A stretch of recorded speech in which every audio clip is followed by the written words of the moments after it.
प्यारे बच्चों, कैसे हैं आप सब। आज आपकी प्यारी शिखा मैम एक बार फिर आपके सामने हाजिर है आपकी पाठ्य पुस्तक आकृति के एक नए पाठ के साथ। तो चलिए शुरू करते हैं। पाठ 10, ठुकरा दो या प्यार करो। देखिए, देव तुम्हारे कई उपासक कई ढंग से आते हैं, सेवा में बहुमूल्य भेंट वे कई रंग के लाते हैं। अर्थात कवित्री कह रही हैं कि हे प्रभु, तुम्हारे बहुत सारे दास उपासक हैं जो आपकी आराधना करते हैं, वो आपके पास आते हैं तो आपकी सेवा में बहुमूल्य भेंट लेके आते हैं और बहुत सारा पुजापा भी लेकर आते हैं। धूमधाम से साज बाज से वे मंदिर में आते हैं, मुक्तामणि बहुमूल्य वस्तुएं लाकर तुम्हें चढ़ाते हैं।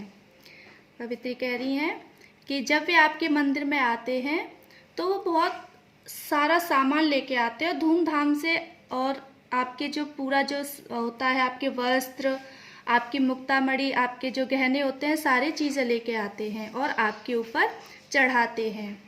मैं ही हूँ गरीबिनी ऐसी जो कुछ साथ नहीं लाई, फिर भी साहस कर मंदिर में पूजा करने चली आई। वे कहती हैं कि हे प्रभु, मैं ही एक ऐसी गरीब हूँ जो मेरे पास कुछ भी नहीं है कि मैं आपको चढ़ा सकूं। मेरे पास कुछ भी नहीं है, लेकिन फिर भी मैं साहस करके आपके पास पूजा करने आपके मंदिर में चली आई हूँ। धूप दीप नैवेद्य नहीं है, झांकी का श्रृंगार नहीं है, हाय गले में पहनाने को फूलों का भी हार नहीं है।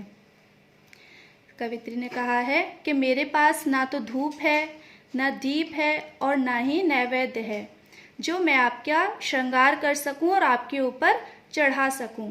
ना ही मेरे पास फूलों का वो हार है जो मैं आपके गले में पहना सकूं। कैसे करूं कीर्तन, मेरे स्वर में है माधुर्य नहीं।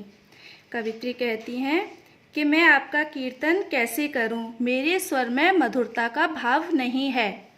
मन का भाव प्रकट करने को वाणी में चातुर्य नहीं, और मेरे मन में जो भाव हैं उन्हें प्रकट करने के लिए मेरी वाणी में चतुराई नहीं है। नहीं दान है नहीं दक्षिणा, खाली हाथ चली आई। वे कहती हैं कि हे प्रभु, मेरे पास न दान है न दक्षिणा है, मेरे कुछ भी नहीं है और मैं खाली हाथ आपके मंदिर में चली आई हूँ। पूजा की विधि नहीं जानती, फिर भी नाथ चली आई। कि प्रभु, मैं पूजा की कोई भी विधि नहीं जानती हूँ, फिर भी चली आई हूँ। पूजा और पुजापा प्रभुवर, इसी पुजारिन को समझो। कि हे प्रभु, मेरी पूजा और मेरा पुजापा आप मुझ पुजारिन को ही समझो। दान दक्षिणा और निछावर, इसी भिखारिन को समझो। मैं उन्मत्त प्रेम की प्यासी हृदय दिखाने आई हूँ। ये कहती हैं कि आपकी जो भी दान दक्षिणा है वो मैं मुझ भिखारिन को ही समझो। मैं तो आपके प्रेम की प्यासी हूँ, आपकी दया की प्यासी हूँ, और जो मेरे पास आपकी भक्ति और सच्ची श्रद्धा है वह मैं दिखाने आई हूँ। जो कुछ है वह यही पास है, इसे चढ़ाने आई हूँ। और मेरे पास जो कुछ भी है, आपकी भक्ति आपकी श्रद्धा जो भी है, वो मैं इसे आपके पास आपके ऊपर चढ़ाने आई हूँ। चरणों पर अर्पित है इसको, चाहो तो स्वीकार करो। यह तो वस्तु तुम्हारी ही है, ठुकरा दो या प्यार करो। कवित्री कहती हैं कि हे प्रभु, ये जो मेरे पास मेरी सच्ची श्रद्धा और भक्ति है, इसे मैं आपके चरणों में अर्पित करने आई हूँ। चाहे तो आप इसको स्वीकार करो या आप इसको ठुकरा दो। ये आपका ही है, जो कुछ भी है मेरे पास ये सारा आपका ही दिया हुआ है। तो बच्चों, समझ में आई आपको आपके इस कविता की व्याख्या। अब आपका गृह कार्य है कि आपको इस कविता को अपनी कार्य पुस्तिका में लिखना है और उसको याद करना है, और साथ साथ इसमें जितने भी कठिन शब्द आए हैं उन कठिन शब्दों को और शब्दार्थ को अपनी कार्य पुस्तिका में लिखना है और उनको भी याद करना है। ठीक है।